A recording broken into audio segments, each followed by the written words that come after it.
Hello everyone. जैसा कि आप लोग इस चैनल से जुड़े हुए हैं, आप लोग इस चैनल्स के बारे में जान रहे हैं और इस चैनल में अभी तक आपको केमिस्ट्री से रिलेटेड कई सारे पॉइंट्स, कई सारे कॉन्सेप्ट दिए जा चुके हैं जिनके बारे में आपको जान करके अच्छा भी लगा होगा। लेकिन कुछ स्टूडेंट्स की लगातार डिमांड थी कि सर फिजिक्स के बारे में भी नॉलेज दीजिए, तो आज हम आपके बीच में फिजिक्स से रिलेटेड इंटरमीडिएट के कॉन्सेप्ट को लाए हैं। और यह जो इंटरमीडिएट का आपका फिजिक्स का कॉन्सेप्ट हम बनाने जा रहे हैं, इस कॉन्सेप्ट में मैं आपको बता दूं कि यह कॉन्सेप्ट आपके बोर्ड एग्जामिनेशंस के लिए होने वाले बेसिक कॉन्सेप्ट की सबसे इंपॉर्टेंट क्लास होने वाली है। ध्यान दीजिए, जैसे कि आप लोग पढ़ते तो बहुत कुछ है, फिजिक्स बहुत लोगों ने आपको पढ़ाया होगा, आप जान रहे होंगे, लेकिन होता क्या है एक्चुअल में ना कि मेन पॉइंट बातें आप नहीं जानते हो। जैसे अगर कोई आपसे पूछ दे व्हाट इज मास, द्रव्यमान किसे कहते हैं, तो आप में से कई लोग बताते हैं अरे भाई 4 किलो चीनी ले आया, वही द्रव्यमान है, वही मास है। लेकिन एक्चुअल में मास का डिफिनेशन क्या होता है कि जब आपका ग्रेविटेशनल फोर्स, गुरुत्वाकर्षण बल कहीं लगे तो समझ लीजिए उस बॉडी यानी उस वस्तु के पास क्या है, मास। यानी कि कई छोटे छोटे कॉन्सेप्ट्स की बात होती है, कई छोटी छोटी डिफिनेशंस होती हैं जो कि बड़े क्लासों तक बच्चों को क्लियर नहीं होती, और इंटरमीडिएट के ऐसे टॉपिक्स को हम आपके बीच लाए हैं। और आज हम आपको इंटरमीडिएट में एनसीईआरटी का जो फर्स्ट चैप्टर है या साइड बुक में जिसे फर्स्ट यूनिट माना गया है, उसी के कुछ पॉइंट्स के बारे में बताने की कोशिश करेंगे। तो आज से आपको रेगुलर इसकी क्लासेस मिलेंगी, रेगुलर वीडियोस मिलेंगे और आपकी फिजिक्स की क्लासेस लगातार मिलेंगे। इसलिए आप लोग इससे जुड़ करके फिजिक्स के क्वेश्चंस जान सकते हैं, सीबीएसई बोर्ड वाले स्पेशल एमसीक्यू जान सकते हैं, और आपका ऑनलाइन नोट्स भी यहाँ पर अवेलेबल कराया जाएगा। तो हम लोग शुरू करते हैं। विद्युत आवेश, electric charge, coulombs law, coulomb का नियम, और इलेक्ट्रिक फील्ड यानी विद्युत क्षेत्र के बारे में हम लोग सबसे पहले जो टॉपिक पढ़ने जा रहे हैं उसका नाम है आवेश यानी चार्ज। कई बच्चे कहते हैं सर चार्ज क्या होता है, तो बच्चे बताते हैं सर पॉजिटिव चार्ज होता है, निगेटिव चार्ज होता है। लेकिन पॉजिटिव और निगेटिव ये तो काइंड होता है ना बाबू। पॉजिटिव निगेटिव क्या होता है, काइंड होता है कि चार्ज कितने प्रकार के होते हैं, इसको हम बताते हैं positive charge and negative charge. लेकिन एक्चुअल में अगर कोई हमसे पूछता है व्हाट इज चार्ज, आवेश किसे कहते हैं, व्हाट इज चार्ज, तो आज हम सबसे पहले आपको चार्ज के बारे में बताने जा रहे हैं। तो चार्ज के बारे में आप लोग जानिए कि चार्ज किसी भी बॉडी का, ध्यान दीजिएगा, अगर कोई आपसे पूछे व्हाट इज चार्ज तो आप कहिएगा कि चार्ज किसी भी बॉडी यानी किसी भी वस्तु का वह इंटरनल प्रॉपर्टी, इंटरनल का मतलब होता है बाबू आंतरिक। चार्ज क्या है, किसी भी वस्तु का वह इंटरनल प्रॉपर्टी है, वह आंतरिक गुण है जिसके कारण आकर्षण यानी अट्रैक्शन या रिपल्सन, अट्रैक्शन या रिपल्सन, रिपल्सन का मतलब होता है प्रतिकर्षण, इलेक्ट्रिक फोर्स एग्जिस्ट करता है, लगता है, उसे हम लोग क्या कहते हैं, आवेश यानी चार्ज कहते हैं। फिर से ध्यान से सुनिए, अगर आपको हम बताएं आवेश किसे कहते हैं, चार्ज किसे कहते हैं, तो किसी बॉडी की वह इंटरनल प्रॉपर्टी जिसके कारण कूलाम्बियन फोर्स लगता है। कूलाम्बियन फोर्स क्या होता है इसके बारे में हम आपको आगे बताएंगे। लेकिन अगर कोई आपसे कहता है कि what is charge, the internal property of any body by which force of attraction of electric current or repulsion of electric current are exist, that is known as charge। किसी बॉडी की, किसी वस्तु की वह आंतरिक यानी इंटरनल गुण यानी प्रॉपर्टी जो आपका आकर्षण या प्रतिकर्षण, आकर्षण का मतलब अट्रैक्शन नहीं, दो बॉडी है जैसे चुंबक में आता है नॉर्थ पोल साउथ पोल, उत्तरी ध्रुव दक्षिणी ध्रुव, आप आपस में लाते हैं तो चिपक जाता है, लेकिन जब अपोजिट पोल लाते हैं, विपरीत ध्रुव लाते हैं तो एक दूसरे को धक्का देते हैं। उसी तरीके से बाबू हम लोग आपको आवेश के बारे में बता रहे हैं, चार्ज के बारे में बता रहे हैं। तो अगर कोई भी आपसे पूछे कि चार्ज किसे कहते हैं, आवेश किसे कहते हैं, तो आप बताएंगे कि किसी बॉडी की वह इंटरनल प्रॉपर्टी जिसके कारण अट्रैक्शन या रिपल्शन इलेक्ट्रोस्टैटिक फोर्स एग्जिस्ट करता है उसे आवेश कहा जाता है।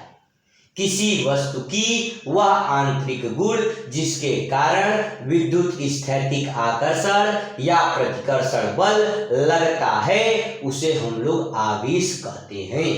बात क्लियर समझ में आ गई? ध्यान दीजिए, आपका पहला टॉपिक हमने क्लियर कराया कि चार्ज किसे कहते हैं। तो अगर आप कहिए, जैसे आपने देखा होगा छोटे बच्चे ऐसे रगड़ते हैं और इसी जो कंघा होता है उसी में कागज को क्या करते हैं, चिपकाते हैं। देखिए, तो यानी कि जब आपने रगड़ किया है तो यहाँ पे इलेक्ट्रॉन का स्थानांतरण ट्रांसफर हुआ है। इलेक्ट्रॉन के ट्रांसफर के कारण बाबू चार्ज क्या होता है, चार्ज जनरेट होता है, आवेश पैदा होता है। तो ध्यान दीजिए, वो तो आगे की बात है, उसको अभी हम आगे डिस्कस करने वाले हैं आज ही। तो सबसे पहले आवेश जो आपका मेन पॉइंट है, बच्चे कहते हैं ना आवेश आवेश चार्ज चार्ज, तो आखिर चार्ज है क्या? तो किसी भी बॉडी की वह इंटरनल प्रॉपर्टी जिसके कारण अट्रैक्शन यानी आकर्षण, रिपल्शन यानी प्रतिकर्षण बल लगता है उसे हम लोग आवेश कहते हैं, चार्ज कहते हैं। क्लियर हो गया सबको? तो ध्यान दीजिए, चार्ज की बाबू दो कैटेगरी होती है, पॉजिटिव चार्ज, निगेटिव चार्ज, धनावेश और ऋणावेश। 1750 में बेंजामिन फ्रैंकलिन नामक वैज्ञानिक ने इसको बताया था। चार्ज की दो category, positive charge, negative charge, plus Q और माइनस क्यू।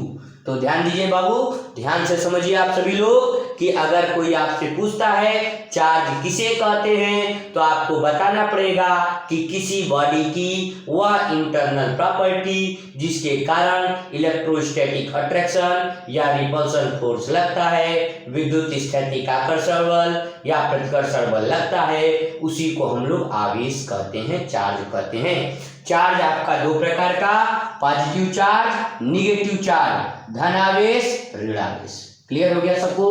तो चार्ज के बारे में आपको कॉन्सेप्ट के बारे में बता दिया गया। तो चार्ज तो आपको समझ में आ गया, लेकिन जो आवेश होता है ना, आवेश आखिर पैदा कैसे होता है, चार्ज जनरेट कैसे होता है?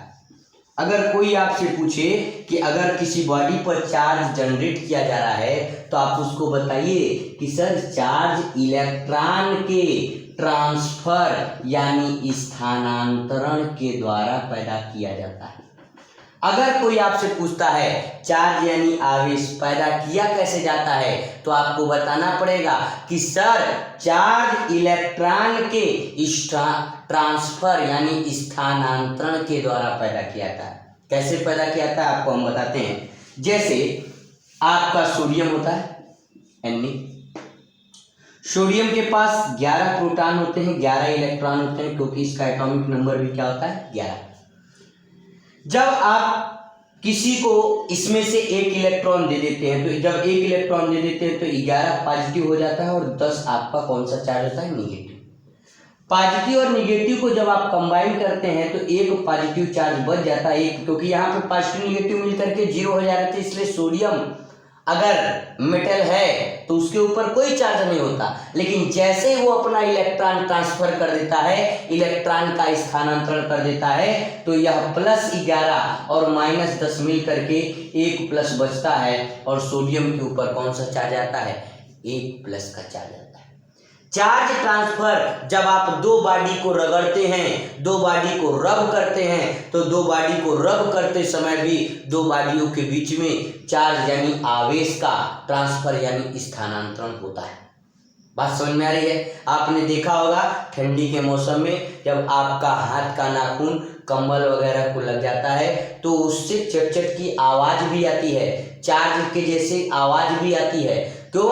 क्योंकि वहां पर क्या होता है कि किसी भी नुकीले सतह से चार्ज आपका आसानी से क्रिएट किया जाता है, और इसके बारे में हम आपको आगे चल करके वान डे ग्राफ जनरेटर में बताएंगे कि नुकीले सतह में ऐसा क्या होता है।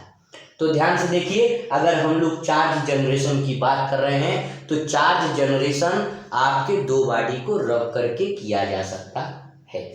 क्लियर हो गई बात। इसके अलावा जो आपने इसी चैप्टर में और भी पढ़ा होगा, quantization of charge, quantization of charge, इसे हम लोग कहते हैं आवेश का, हिंदी में क्या कहते हैं, आवेश का क्वांटीकरण। अब ये क्या होता है, ये भी टॉपिक छोटा सा टॉपिक है, छोटे क्लास में पढ़ते आ रहे हैं। फार्मूला तो आप जानते हैं, Q बराबर mE। E जो है इलेक्ट्रॉन का चार्ज होता है 1.6 इंटू 10⁻⁻19 कूलम, और N क्या होता है बाबू, N जो होता है, N होता है 1 2 3 एंड सो ऑन। लेकिन इस टॉपिक का मतलब क्या है समझिए। ये टॉपिक कहता है कि जब आप किसी दो बॉडी को रगड़ते हैं, जैसे हमने क्या किया, यह दोनों बॉडी को आपस में रब किया, इसमें से इलेक्ट्रॉन, मान लीजिए इसमें क्या हो रहा है, ट्रांसफर हो रहा है। अगर इलेक्ट्रॉन ट्रांसफर हो रहा है, इलेक्ट्रॉन का स्थानांतरण हो रहा है, तो आपको मैं बता दूं कि यह जो इलेक्ट्रॉन का ट्रांसफर है, इलेक्ट्रॉन का ट्रांसफर यानी स्थानांतरण जो है, वो हमेशा पूर्ण संख्या के रूप में होता है। मतलब हमेशा एक इलेक्ट्रॉन आएगा, दो इलेक्ट्रॉन आएगा, तीन इलेक्ट्रॉन आएगा, चार इलेक्ट्रॉन आएगा। कभी भी कोई ये नहीं कह सकता कि सर मेरे पास 3.5 यानी 3.5 इलेक्ट्रॉन आया।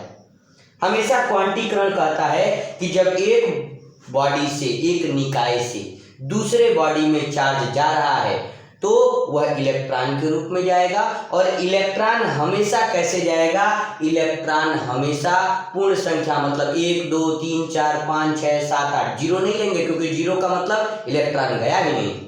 तो 1 2 3 4 5 6 7 8, हमेशा जब एक बॉडी से दूसरे बॉडी में इलेक्ट्रॉन जाता है तो इलेक्ट्रॉन हमेशा 1 2 3 4 के नंबर में जाता है, कभी डेसिमल यानी दशमलव में नहीं जाता, कभी फ्रैक्शन यानी भिन्न में नहीं जाता। एक बॉडी से दूसरे बॉडी में इलेक्ट्रॉन जाता है, यानी कि कहने का मतलब यह है कि ये जो n आप देख रहे हैं, इस n का वैल्यू हमेशा 1 2 3 4 5 6 7 8 रखिएगा, कब 9 10 ऐसे हम सॉल्व करते जाइएगा। कभी आप 1.5 नहीं रखेंगे, कभी आप 1.4 नहीं रखेंगे, यानी कि डेसिमल में नहीं रखेंगे, फ्रैक्शन में नहीं रखेंगे। अगर रहा है तो समझ लीजिए वह उतना चार्ज कभी ट्रांसफर होने वाला नहीं है। तो आवेश का क्वांटीकरण क्या कहता है, आवेश का क्वांटीकरण कहता है कि आपका जब भी एक बॉडी से दूसरे बॉडी में इलेक्ट्रॉन जा रहा है तो वह इलेक्ट्रॉन हमेशा ही एक पूर्ण संख्या 1 2 3 4 5 6 के रूप में ही जाएगा। क्लियर हो गई बात।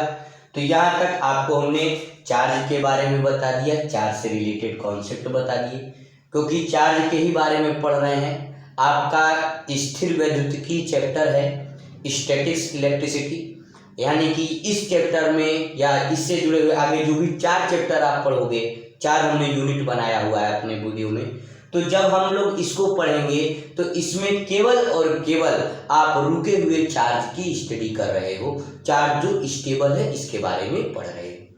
तो अब आते हैं अपना सबसे इम्पॉर्टेंट और पहला कॉन्सेप्ट, जो कि अधिकतर किताबों में या नोट्स में जब भी देखिएगा तो सबसे पहला कॉन्सेप्ट वही बनता है, उसका नाम है कूलॉम्स लॉ। क्या नाम है, कूलॉम्स लॉ, कूलॉम का नियम।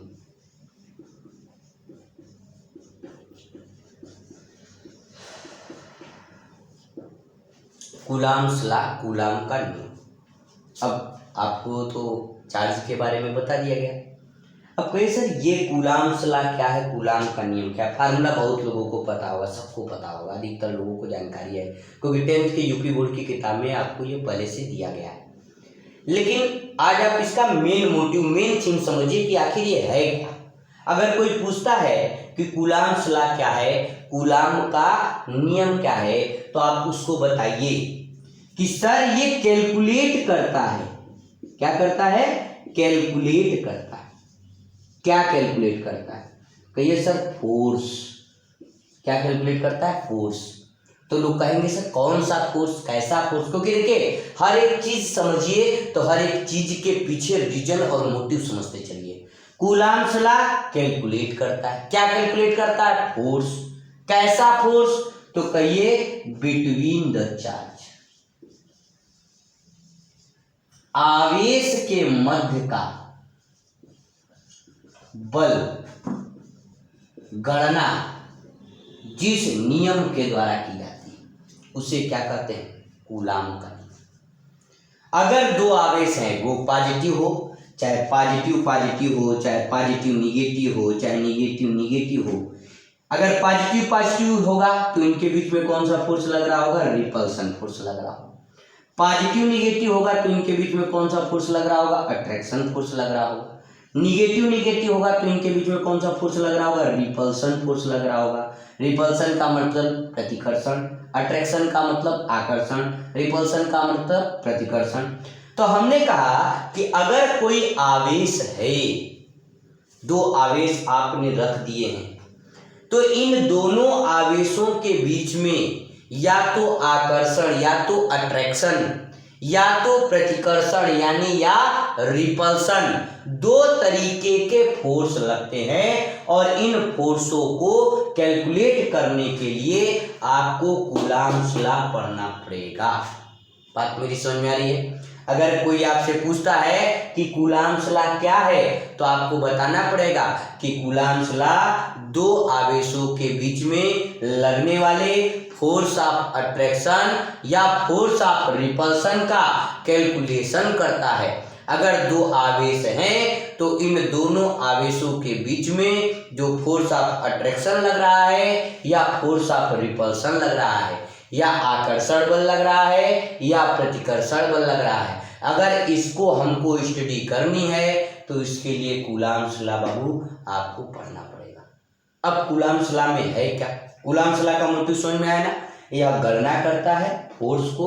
कौन से फोर्स को? आवेश के मध्य लगने वाले बल की गणना जिस नियम के द्वारा की जाती है उसी को कूलाम का नियम कहते हैं। बात क्लियर हो गई? अब कूलाम के नियम के बारे में हम आपको आगे जानकारी देते हैं। मोटिव समझ में आया होगा? देखिए लिखना आसान चीज है, लेकिन आपको उसके मेन पॉइंट्स को लयबद्ध तरीके से रेगुलर मैनर में पढ़ना ये अलग चीज है। इसलिए आप कहीं पर भी अगर कोई भी जगह जाते हो और कहीं पर इस चैप्टर पढ़ने जाते हो तो कहीं पर बीच से चल रहा होता है, कहीं पर आगे से चल रहा होता है, लेकिन आपको जब शुरू से बेसिक जानकारी मिलेगी तभी वह चैप्टर आपको अच्छे से समझ में आएगा। इसलिए सबसे इम्पॉर्टेंट किसी भी चैप्टर को पढ़ने से पहले बेसिक जानकारी करना सबसे ज़्यादा इम्पॉर्टेंट है। तो कूलाम्स लॉ के बारे में बताते हैं बाबू कि कूलाम्स लॉ दो चार्ज होंगे। अब पॉजिटिव पॉजिटिव भी हो सकता है, पॉजिटिव निगेटिव भी हो सकता है। एक चार्ज को मान लीजिए Q1 और एक को मान लीजिए Q2। एक चार्ज बाबू आपका Q1 है और एक चार्ज क्या है? Q2। इन दोनों चार्ज के बीच की हमने कहा कि कोई डिस्टेंस होगी, r डिस्टेंस होगी। दो चार्ज है, इनके बीच की क्या होगी? दूरी होगी।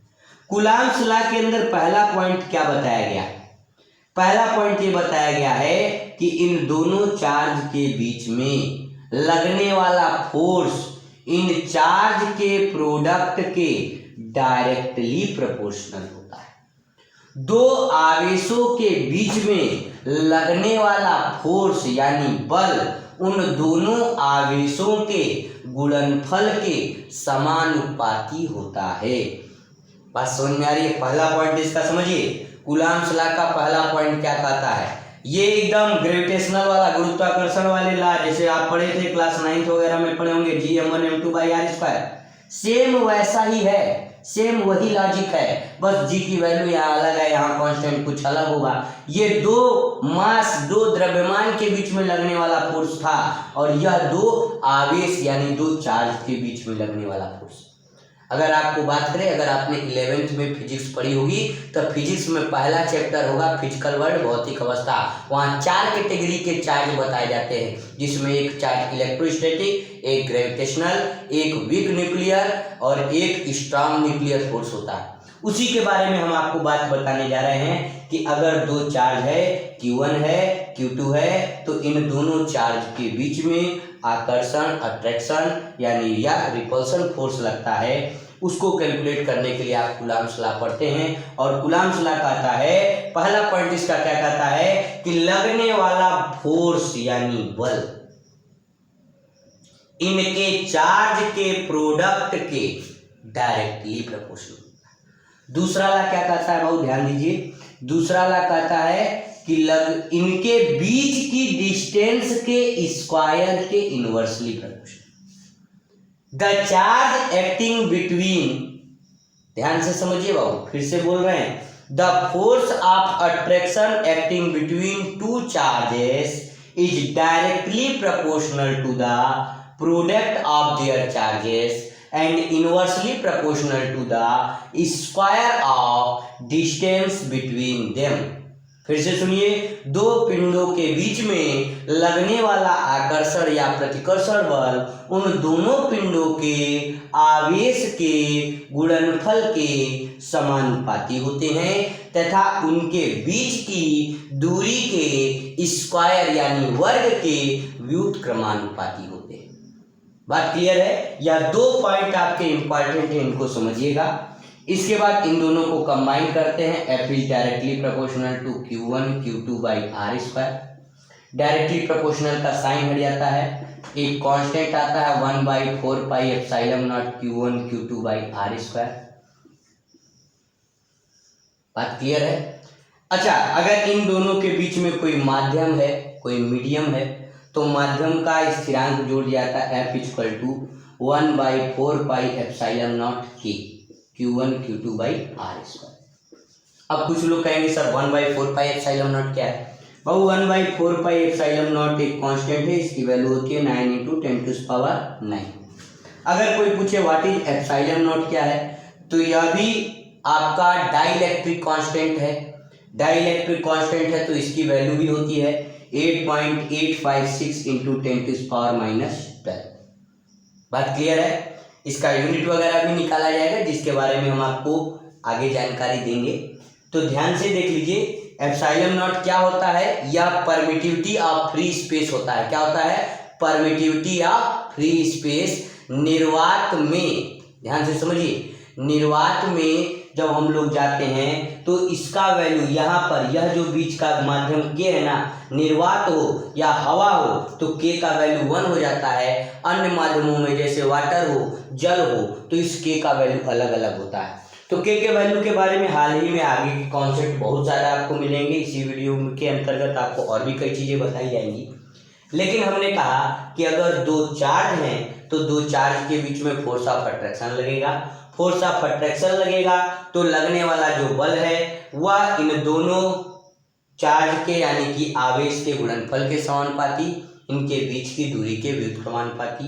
F 1/4 pi epsilon naught Q1 Q2 by r square. ध्यान दीजिए, बहुत इंपॉर्टेंट चीज़ है ये, फार्मूले सीखे से रिलेटेड, इसलिए आपको ये सारी चीज़ें समझ में आनी चाहिए। बात क्लियर हो गई? तो कूलम्ब्स लॉ के बारे में आप जान गए, फार्मूला आप जान गए, मेन इंपॉर्टेंट है फार्मूला। फार्मूला अगर आपको क्लियर हो जाएगा तो आपके लिए यह बहुत ही अच्छा होगा। तो आज के लिए हम लोग इतना ही पढ़ते हैं, फिर कल हम लोग मिलेंगे तो इसके बारे में और भी कुछ चीज़ें जानेंगे। तो आज के लिए इतना ही।